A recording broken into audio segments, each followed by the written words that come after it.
when dealing with low-level driver code like you would be in the kernel, there is all manner of not so healthy things you've been able to do to your hardware, from spinning a CD so fast that it shatters, to blowing up a badly made CRT, to causing your screen to flicker. Wait a second, that last one is just being an NVIDIA Wayland user. But nowadays, thanks to a lot of events like this occurring and plenty of others, there are a lot more protections put in place to make sure that you shouldn't be able to cause actual hardware damage.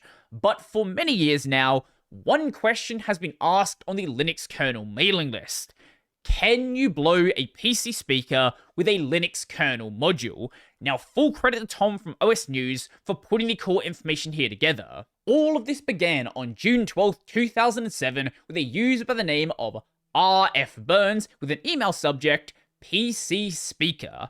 Is it possible to write a kernel module which, when loaded, will blow the PC speaker? Now, I don't know if RF Burns is their real name, because RF Burns also means radio frequency burns, which, considering what we are talking about today, seems like a very interesting coincidence. If it is a coincidence, it's a pretty funny one, and if it's not, it's a pretty good joke as well. As you might expect with a question like this, some people had some additional questions themselves. Define blow, as in damage? Yes, as in blow it out, damage it, so that it is no longer usable. Now, this initial comment is really stupid, but it did start a really interesting discussion over whether or not this would be possible, the fact that there are just better ways to get around your speakers not working, like disconnecting it, and if it is possible, what you would need to do to make it possible, different pieces of hardware where it would be possible, especially older hardware which may not have been designed in the safest possible way, which you actually would use software to control, and honestly, I think is a really cool discussion. And in some ways, completely derailed off of just talking about speakers. Other examples are hardware that allows you to control voltages, fan speeds, and operating frequencies. Sometimes you can overvoltage it directly and blow it immediately. Other times you'd increase the voltage and operating frequency and decrease the fan speed to the point where it stops spinning. This is possible on many modern graphics cards and CPUs. As far as burning out the speaker goes, if you can drop the frequency to 0 and get continuous current through the speaker, that could burn it out.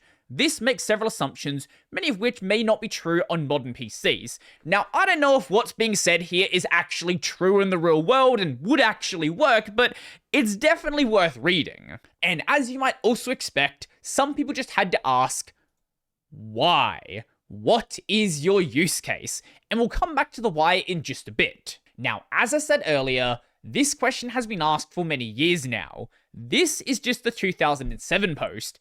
Here is 2008, here is 2010, here is 2016, 2019, 2022, and this year of 2024. Now, most years it's around June 12th. Some years that changes, like this one on August 5th, and this one on July 8th.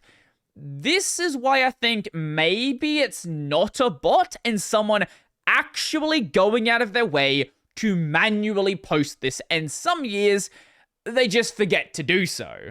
Now, being a new question, 2007 was the biggest year of replies.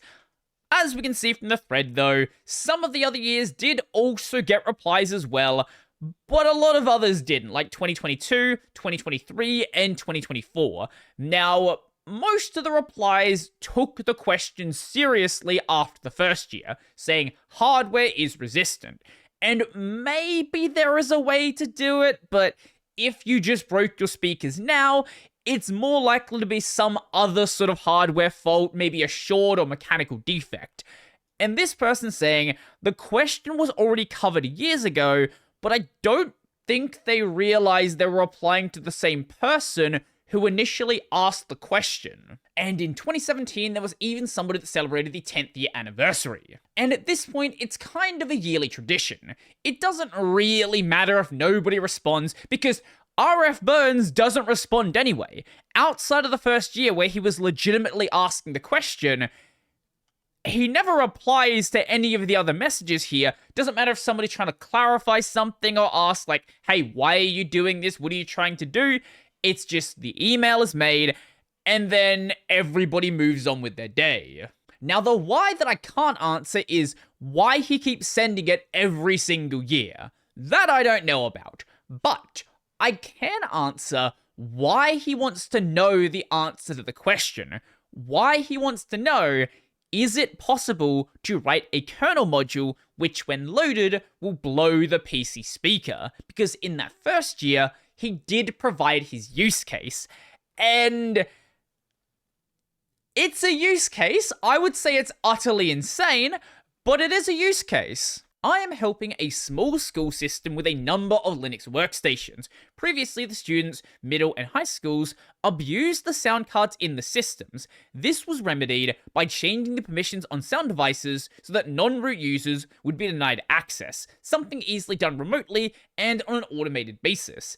At that point, the students started finding creative ways to abuse the PC speaker, which became rather distracting. We unloaded and disabled the PC speaker kernel module, which remedied the situation for a while. However, over the past several weeks, the students found more creative ways to abuse the PC speaker outside of the OS, so loading into another OS and things like that.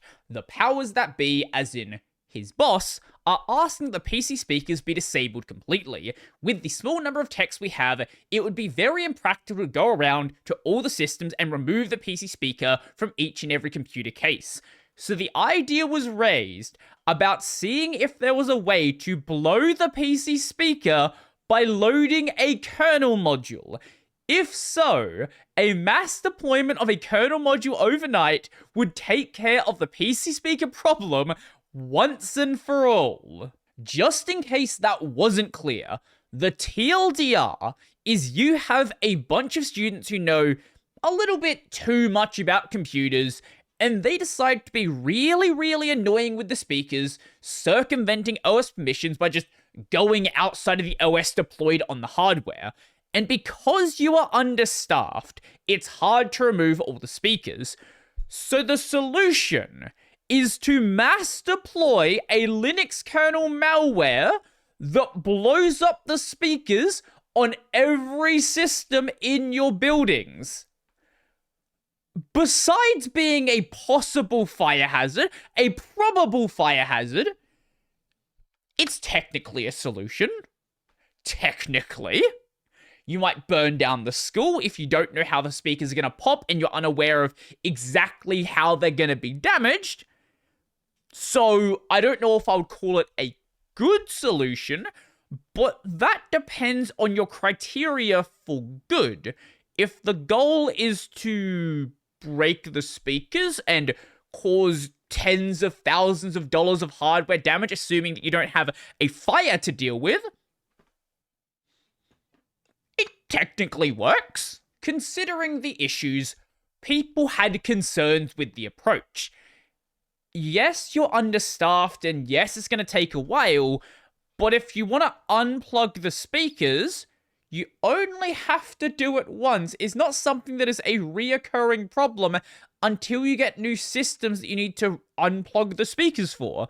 Also, if there is a case where you need a speaker like a BIOS beep, for example, if you're doing some sort of testing of the system, now you just don't have a speaker. If you plugged in a speaker, I guess that would be fine, but you'd lose out on the built-in speaker, which is clearly what they have in this case.